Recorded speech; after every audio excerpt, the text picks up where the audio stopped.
जय हिंद प्यारे साथियों, कैसे हो आप सब? बिल्कुल मस्त होंगे। Unique study with Ajay YouTube channel पर आप सभी का बहुत बहुत स्वागत है। मैं अजय शर्मा, जो ग्रुप से लगातार मेरा 3 बार जेआरएफ है और मैं यहाँ पर इसी यूट्यूब चैनल पर नेट जेआरएफ के लिए फर्स्ट पेपर और ज्योग्राफी पिछले 2 साल से पढ़ा रहा हूँ।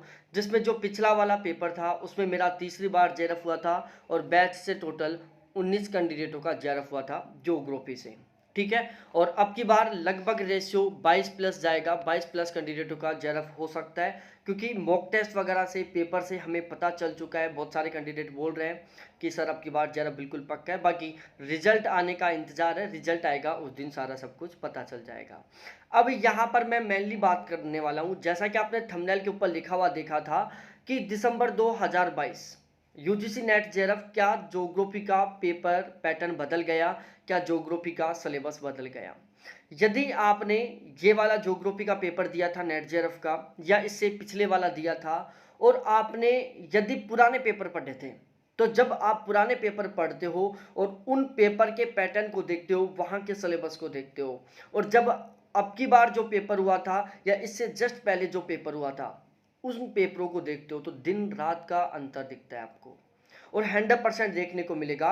और यदि आपने ये वाला पेपर दिया है तो आपको तो बिल्कुल रियल में ऐसा लगेगा होगा कि यार सच में सिलेबस बदल गया शायद, या पेपर पैटर्न बदल गया। देखो, अब मैं समझाता हूँ कि यहाँ पर सीन क्या चल रहा है। देखो, पेपर सिलेबस नहीं बदला ना, पेपर पैटर्न जरूर बदला है। सिलेबस नहीं बदला, पेपर पैटर्न बदला है। अब पेपर पैटर्न में क्या हुआ है ये मैं आपको यहाँ पर समझाता हूँ। यदि हम बात करें 2019 से पहले की, 2019 में से पहले ज्योग्राफी में सबसे ज़्यादा क्वेश्चन आते थे जियोमॉर्फोलॉजी से, ओशिनोग्राफी से, क्लाइमेटोलॉजी से, इंडिया ज्योग्राफी से। जिन कैंडिडेटों की ये 4 यूनिट स्ट्रॉन्ग होती थी वो लगभग 50 से 60 क्वेश्चन ठीक कर देते थे। और बाकी वाले पोर्शन से जैसे थॉट हो गया, थोड़ा बहुत कार्टोग्राफी आ गया, थोड़ा बहुत पॉपुलेशन के डाटा वगैरह आ गई, तो वहाँ से 10-15 क्वेश्चन और ठीक कर देते थे। तो ऐसे इस तरीके से बिल्कुल नॉर्मली तरीके से जेआरएफ क्वालिफाई हो जाता था। ठीक है, क्योंकि 60 से 70% या 70 से 80% जो पेपर था वो geomorphology, oceanography, climatology, India geography से आता था। लेकिन आजकल पूरा पैटर्न बदल चुका है। पहले पेपर में जो क्वेश्चन थे थोड़े नॉर्मल टाइप के क्वेश्चन आते थे, थोड़े कम डीपली आते थे। कुछ क्वेश्चन फैक्ट आते थे, कुछ क्वेश्चन कॉन्सेप्ट बेस पर आते थे। दोनों तरीके का मिक्सअप पेपर आता था। लेकिन अब वाला जो पेपर था इसने तो सभी की बिल्कुल हवा उड़ा दी है एक तरीके से।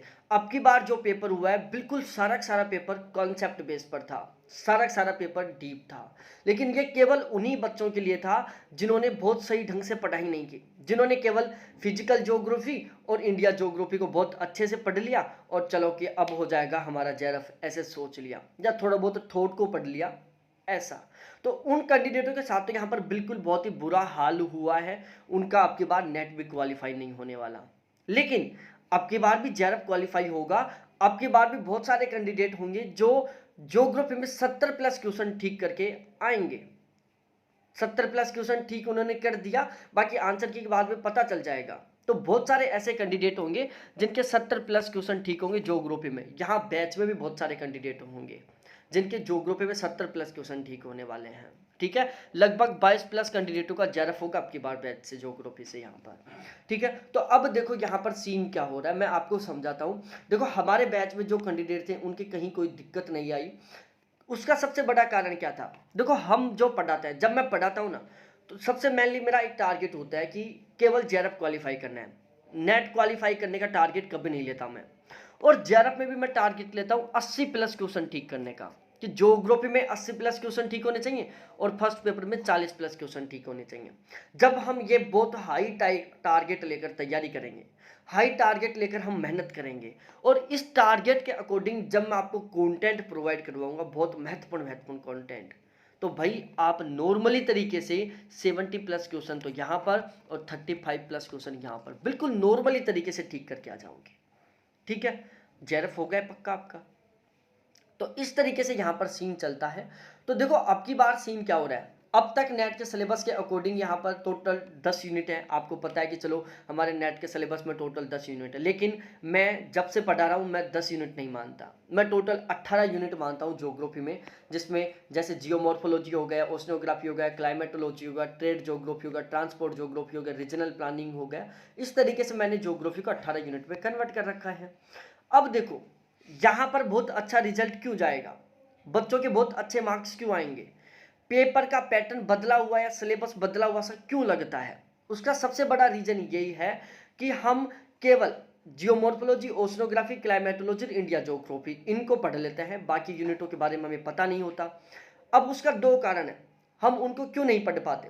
पहला तो गाइडेंस का, कि हमें कंप्लीटली ऐसा गाइडेंस नहीं मिल पाता कि हमें बता पाए कि हमें क्या पढ़ना चाहिए, फिलहाल पेपर में कहाँ से क्वेश्चन आ रहे हैं। ठीक है, तो यहाँ पर आपको बिल्कुल फुल्ली गाइडेंस मिलेगा कि अब पेपर कहाँ से आ रहा है। मेरे पास लगभग 50-60 क्वेश्चनों का पता चल चुका जो आए थे, क्योंकि मैंने हर एक बच्चे से बात किया है। बैच में लगभग 400 प्लस कैंडिडेट है ज्योग्राफी के, में हर एक से मैंने बात किया है। ठीक है, जो पढ़ने वाले थे, जो नहीं पढ़ने वाले, क्योंकि 400 में से लगभग 100 कैंडिडेट हैं जो सीरियस होकर पढ़ते हैं, बाकी के तो चलो ऐसे ही टाइम पास करने के लिए आ जाते हैं, ये कह सकते हैं हम, जिनका जेआरएफ करना टारगेट नहीं होता या जिनका नेट करना टारगेट नहीं होता, ऐसे होते हैं। तो यहाँ पर हम जब पढ़ाते हैं तो फिलहाल के पेपर पैटर्न और उसके अकॉर्डिंग पढ़ाते हैं। अब नया क्यों लगा है, क्योंकि आपने वो पोर्शन पढ़ लिया, वो पोर्शन आपका बहुत स्ट्रॉन्ग है जहाँ से आजकल क्वेश्चन नहीं आते। जैसे इंडिया, जियोमॉर्फोलॉजी, ओशनोग्राफी, क्लाइमेटोलॉजी आजकल क्वेश्चन आते ही नहीं है। 10-12 क्वेश्चन आते हैं, ज़्यादा से ज़्यादा 15-20 क्वेश्चन आते हैं इन चारों यूनिटों से। ठीक है, अब इनमें से 10 से 12 क्वेश्चन ईजी आ जाते हैं और 8 से 10 क्वेश्चन थोड़े से डिफिकल्ट आ जाते हैं। इन 8 से 10 में से 4-5 क्वेश्चन मॉडरेट लेवल के आ जाते हैं, 4-5 क्वेश्चन टफ लेवल के आ जाते हैं। मतलब 10-12 question easy to moderate level के आ जाते हैं, 4-5 question moderate to tough level के आ जाते हैं और 4-5 क्वेश्चन बहुत टफ लेवल के आ जाते हैं। ये ऑलमोस्ट हर किसी के ठीक नहीं हो पाते, ये ठीक कर लेते हैं, मोस्टली ज़्यादातर इनको ठीक कर लेते हैं, इनको बहुत सीरियस पढ़ने वाले ठीक कर लेते हैं। ये हर किसी के ठीक नहीं हो पाते जो बहुत ज़्यादा टफ हैं वो। तो भाई हमने पढ़ाई वो पोर्शन है जहाँ से आजकल केवल 15-20 क्वेश्चन आ रहे हैं, तो हमें लगेगा ना पेपर अलग अलग सा लगेगा, हमें पेपर नया नया लगेगा, यार इसमें तो कुछ ही पढ़ा हुआ नहीं दिख रहा, क्योंकि हमने उस पोर्शन को तो कभी पढ़ा ही नहीं जहाँ से क्वेश्चन बनते हैं। अब देखो मैं यहाँ पर किस तरीके से पढ़ाता हूँ और किस तरीके से आजकल पेपर पैटर्न बन रहा है, सारे सीन में समझाता हूँ। यहाँ पर देखो, यहाँ तक का तो सीन चल रहा था जियोमॉर्फोलॉजी, फिर आ गया क्लाइमेटोलॉजी और ये आ गया ओशियनोग्राफी, जहाँ से आजकल 8 से और 12 क्वेश्चन या 12 से 15 क्वेश्चन आ रहे हैं 3 यूनिटों से। इन्वायरमेंटल ज्योग्राफी से 3-4 क्वेश्चन आ जाते हैं। पॉपुलेशन ज्योग्राफी पॉपुलेशन ज्योग्राफी से आजकल 3-4 क्वेश्चन आने लग गए। पहले यहाँ से कोई क्वेश्चन नहीं आता था, लेकिन आजकल 3-4 क्वेश्चन पॉपुलेशन ज्योग्राफी से आने लग गए।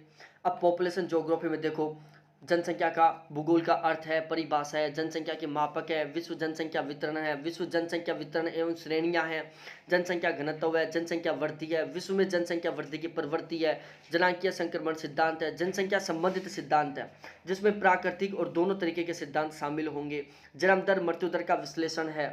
उसके अलावा जनसंख्या संगठन एवं प्रवर्सन, इसमें माइग्रेशन आ जाता है, प्रवर्सन आ जाता है। ठीक है, एमिग्रेशन, इमिग्रेशन, सारा सब कुछ, प्रवास से संबंधित सिद्धांत आ जाते हैं, ग्रामीण प्रवास आ जाता है, नगरीय प्रवास आ जाता है, प्रवास को प्रभावित करने वाले कारक आ जाते हैं। इस तरीके से ये प्रवास वाला पोर्शन हो जाता है। उसके बाद सेटलमेंट ज्योग्राफी आती है। सेटलमेंट ज्योग्राफी को भी हमने 2 पार्ट में डिवाइड करके पढ़ाते हैं, एक नगरीय ज्योग्राफी है, एक ग्रामीण ज्योग्राफी है। ठीक है, रूरल सेटलमेंट और अर्बन सेटलमेंट। अब रूरल सेटलमेंट के कौन कौन से प्रतिरूप हैं, रूरल सेटलमेंट को प्रभावित करने वाले कारक, ग्रामीण अधिवासों का वितरण, भूमि उपयोग का बदलाव, ग्रामीण बस्तियों के प्रतिरूप, भूमि अधिग्रहण एवं संव्यवहार। इसी तरीके से नगरीय अधिवास, नगर का अर्थ एवं परिभाषा, नगरों की उत्पत्ति से संबंधित सिद्धांत, नगरीय आकारिकी, नगरीय पद्धतियां, क्रिस्टोलर का केंद्र स्थल सिद्धांत, लोस का बाजार केंद्र स्थल सिद्धांत, नगर की आंतरिक संरचना या भूमि उपयोग सिद्धांत, मेगा सिटी की अवधारणा, नगर आकार परिवर्तन, सामाजिक क्षेत्र विश्लेषण, नगरीय गरीबी अभिव्यक्ति। ठीक है, ये सारा। अब यहाँ से 4-5 क्वेश्चन आते हैं आजकल। ठीक है, काउंट भी करते जाओ कहाँ से कितने क्वेश्चन आ रहे हैं आजकल। अब देखो, हमें मोस्टली पता होता है इकोनॉमी ज्योग्राफी में, इकोनॉमी ज्योग्राफी में हम ज़्यादा पढ़ते हैं भाई साहब इकोनॉमिक के भी सोर्स, जैसे संसाधन पढ़ लिया हमने, ऊर्जा के संसाधन पढ़ लिए, लोहा पढ़ लिया, कोयला पढ़ लिया, तांबा पढ़ लिया, पेट्रोल पढ़ लिया, डीजल पढ़ लिया, ठीक है। थोड़ा बहुत और भी ज़्यादा पढ़ेंगे तो हम ट्रांसपोर्ट पढ़ लेंगे, स्पेशली सड़क परिवहन पढ़ लेंगे, कुछ कुछ हम जब महासागरीय जलमार्ग भी पढ़ लेंगे, ऐसा करते हैं हम। लेकिन यहाँ से आजकल पेपर आता ही नहीं है भाई। पेपर आता है 3-4 क्वेश्चन आते हैं एग्रीकल्चर ज्योग्राफी के, जिसमें वॉन थेन्यून का सिद्धांत है, शस्य विविधीकरण है, कृषि उत्पादकता से संबंधित सिद्धांत है, कृषि उत्पादकता में क्षेत्रीय विभिन्नता है, इसके अलावा शस्य या फसल प्रतिरूप है, भूमि उपयोग का नियोजन है, वॉन थेन्यून का सिद्धांत है, भूमि की क्षमता है। यहाँ से 3-4 क्वेश्चन बनते हैं। इंडस्ट्रियल ज्योग्राफी, यहाँ से 2-3 क्वेश्चन बनते हैं आजकल, ठीक है। जैसे उद्योगों का वर्गीकरण है, उद्योग के स्थान निर्धारण के सिद्धांत है, विश्व में औद्योगिक प्रदेश है, परिवहन एवं व्यापार भूगोल, यहाँ से 2-3 क्वेश्चन आते हैं आजकल प्यारे साथियों। परिवहन और स्थानिक संरचना, स्थानिक पारंपरिक अन्योन्य क्रिया, संपर्कता या संबद्धता, अभिगम्यता, संगम स्थल या अभिगम्यता के माप, स्थानिक प्रभाव मॉडल, व्यापार, विश्व व्यापार प्रतिरूप, उदारीकरण, वैश्वीकरण, विश्व व्यापार संगठन, ठीक है। तो 2-3 क्वेश्चन आजकल यहाँ से आ रहे हैं। रीजनल प्लानिंग, रीजनल प्लानिंग में हम मोटा मोटा पढ़ लेते हैं, या पहली बात तो वो भी नहीं पढ़ते, लेकिन बाई चांस हम सीरियस होकर पढ़ रहे हैं तो मोटा मोटा ये पढ़ लेते हैं कि पी सेन गुप्ता ने कितने भागों में डिवाइड किया है, अशोक मित्रा ने कितने भागों में। भाई आजकल नहीं आते यहाँ से क्वेश्चन, यहाँ से भी डीपली पेपर बनता है। तो जब आप डीपली पढ़ोगे नहीं, पहली बात तो आप इनको बड़ी मुश्किल से पढ़ोगे, ठीक है, इन वाली यूनिटों को बड़ी मुश्किल से पढ़ोगे, और पढ़ भी लिया तो आप मोटा मोटा पढ़ोगे, क्योंकि यहाँ का बेस्ट कंटेंट अवेलेबल है नहीं। अब यहाँ पर मैं इनको बहुत ही डीपली तरीके से पढ़ाता हूँ, बहुत ही डिटेल से पढ़ाता हूँ यहाँ से, और इसी वजह से यहाँ पर भाई साहब अब की बार 22+ कैंडिडेटों का जेआरएफ होगा, ठीक है। नेट का रेशियो तो 70+ जाएगा लगभग। तो ये वाला सारा सीन है। और भाई यहाँ पर ज्योग्राफी का बैच स्टार्ट हो चुका है। आप चाहते हो ज्योग्राफी का बैच लेना तो ये मेरे कॉन्टैक्ट नंबर है 7891350470, जिसके थ्रू आप मेरा ज्योग्राफी का बैच ले सकते हैं। चार्ज ओनली फिलहाल में 1100 रुपये। फर्स्ट पेपर का बैच लेते हैं तो फर्स्ट पेपर का चार्ज है ओनली 900 रुपये, दोनों का चार्ज है टोटल 2000 रुपये, ठीक है। ओनली नाम मात्र सा चार्ज है। आप चाहो ज्योग्राफी से जेआरएफ क्वालिफाई करना तो बैच ले सकते हो। उसके बाद सोशल कल्चर ज्योग्राफी है, ठीक है। अब सोशल कल्चर ज्योग्राफी का यह सिलेबस है पूरा पूरा। पॉलिटिकल ज्योग्राफी है, पॉलिटिकल ज्योग्राफी का यह सिलेबस है। बस हम तो पॉलिटिकल ज्योग्राफी में इतना ही जानते हैं कि भाई हटलैंड सिद्धांत है, रिमलैंड सिद्धांत है, जल शक्ति है, समुद्र शक्ति है, वायु शक्ति है। ज़्यादा से ज़्यादा भाषाओं का ज्ञान होगा, कौन सी भाषा है, कौन सा धर्म है। आजकल यहाँ से कहाँ पूछ रहे हैं क्वेश्चन, हटलैंड सिद्धांत से क्वेश्चन पूछ लिए, बाकी का तो भाई यहाँ से पूछ रहा है क्वेश्चन, इन छोटे छोटी टॉपिकों से जिनके ऊपर हर किसी का ध्यान नहीं रहता, ठीक है। अब जेआरएफ उसी का होगा जो इनके ऊपर ध्यान देगा प्यारे साथियों। यहाँ से 3-4 क्वेश्चन आ रहे हैं, यहाँ से 3-4 क्वेश्चन आ रहे हैं आजकल,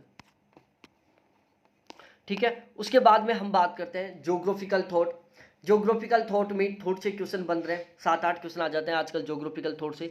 पहले बीच में 2019 का सेशन चला था तब 12-13 क्वेश्चन आते थे यहाँ से, आजकल 8-9 क्वेश्चन आने लग गए, क्योंकि ये भी ऑलमोस्ट सभी का तैयार होता है। उसके बाद में हम बात करते हैं कार्टोग्राफी। अब देखो कार्टोग्राफी में सीन क्या है, मोस्टली सभी को मानचित्र कार्टोग्राफी का पढ़ लिया होता है, 3-4 क्वेश्चन कार्टोग्राफी से आ जाते हैं। स्टैटिकल ज्योग्राफी से 3-4 क्वेश्चन आ जाते हैं। जियो टेक्निकल से 3-4 क्वेश्चन आ जाते हैं। अब बहुत सारे प्यारे साथी तो ऐसे होंगे जिन्होंने जियो टेक्निकल और स्टैटिकल ज्योग्राफी अभी तक नहीं पढ़ा होगा और वो जेआरएफ की तैयारी कर रहे हैं। भाई 7-8 क्वेश्चन का कंटेंट है जियो टेक्निकल और स्टैटिकल ज्योग्राफी से, ये तभी आप ठीक कर पाओगे जब आप इनको अच्छे से पढ़ोगे, ठीक है। तो इस तरीके से ये फिलहाल का पेपर पैटर्न है। ये फिर इंडिया ज्योग्राफी है जिनसे आजकल 3-4 क्वेश्चन आते हैं, वो सॉरी 5-6 या 7-8 क्वेश्चन आते हैं इंडिया ज्योग्राफी से। तो इस तरीके से ये नया बदला हुआ पैटर्न है। तो यदि आप अब जेआरएफ क्वालिफाई करना चाहते हो, ठीक है, अब दिसंबर 2022 में जो जेआरएफ का पेपर होने वाला है और उसमें आप जेआरएफ क्वालिफाई करना चाहते हो तो भाई India geography, geomorphology, oceanography, climatology, इनको लिमिट से पढ़ो। आप ज़्यादा स्पेशली फोकस करो किसके ऊपर, जैसे इन्वायरमेंटल ज्योग्राफी पर थोड़ा बहुत कर लो, पॉपुलेशन ज्योग्राफी है, सेटलमेंट ज्योग्राफी है, इको है, एग्रीकल्चर है, ट्रेड है, ट्रांसपोर्ट है, रीजनल प्लानिंग है, सोशल कल्चर ज्योग्राफी है, पॉलिटिकल ज्योग्राफी है, जियो टेक्निकल है, स्टैटिकल ज्योग्राफी है, कार्टोग्राफी है, थॉट है, इनके ऊपर फोकस करो, ठीक है। अब सबसे बड़ी प्रॉब्लम आती है कि इनका हमें ऑथेंटिक कंटेंट कहाँ से मिल पाएगा। हमें इनका ऑथेंटिक कंटेंट नहीं मिल पाता। तो प्यारे साथियों, मेरा यहाँ पर नेट के फर्स्ट पेपर का बैच स्टार्ट हो चुका है। आप यदि जेआरएफ क्वालिफाई करना चाहते हैं दिसंबर 2022 में, तो ज्योग्राफी का बैच भी स्टार्ट हो चुका और फर्स्ट पेपर का बैच भी स्टार्ट हो चुका। ज्योग्राफी का बैच का चार्ज 1100 रुपये, फर्स्ट पेपर के बैच का चार्ज 900 रुपये। अब मैं यहाँ पर किस तरीके से पढ़ाऊंगा, फिलहाल का जो पेपर पैटर्न है ना, फिलहाल का जो पेपर लेवल है, अब की बार पूरा पेपर कॉन्सेप्ट बेस पर आया था, ठीक है। अब हम बिल्कुल कॉन्सेप्ट बेस पर पढ़ेंगे। डाटा तो पहले से पढ़ते आ रहे थे, थोड़ा थोड़ा कॉन्सेप्ट भी पढ़ते आ रहे थे, लेकिन अब की बार सारा सारा पेपर ही कॉन्सेप्ट बेस पर आ गया। तो अब जरूरी थोड़ी ना कि नेक्स्ट टाइम वाला पेपर कॉन्सेप्ट बेस पर ही आए, तो हमें दोनों तरीके से तैयार करना होगा, कॉन्सेप्ट भी तैयार करना होगा, फैक्ट भी तैयार करना होगा। तो अब हम दिसंबर 2022 के लिए जब तैयारी करेंगे तो हम दोनों चीज़ों पर फोकस करेंगे, कॉन्सेप्ट पर भी और फैक्ट पर भी। कॉन्सेप्ट प्लस फैक्ट दोनों के ऊपर बहुत स्पेशली तरीके से फोकस करेंगे। फिर देखते हैं हमारा जेआरएफ कैसे नहीं होता, चुटकियों में जेआरएफ क्वालिफाई होगा हमारा, क्योंकि हम पेपर पैटर्न और पेपर लेवल के अकॉर्डिंग पढ़ेंगे। फिर होंगे हमारे ज्योग्राफी में 80 प्लस क्वेश्चन ठीक, फर्स्ट पेपर में 40 प्लस क्वेश्चन ठीक, ठीक है। बाहर से एक भी किताब नहीं खरीदनी, सारा सब कुछ मैं यहाँ पर प्रोवाइड करवा दूंगा आपको। प्रैक्टिस लाइव क्लास चलेंगी, हर यूनिट वाइज तरीके से लाइव क्लास चलेंगी, रिकॉर्डेड क्लास रहेंगी, संडे टू संडे टेस्ट होंगे, मॉक टेस्ट रहेगा, पीडीएफ रहेगा, प्रैक्टिस क्वेश्चन रहेंगे, प्रीवियस ईयर क्वेश्चन रहेंगे। बाहर से कुछ नहीं पढ़ना, सारा सब कुछ मैं यहाँ पर आपको प्रोवाइड करवा दूंगा, ठीक है। तो बहुत बहुत धन्यवाद मेरे सभी प्यारे साथियों को देखने के लिए, थैंक्स बाय। चाहते हो ज्योग्राफी से जेआरएफ क्वालिफाई करना तो आप बैच ले सकते हैं, बाकी भाई आपकी मर्जी है।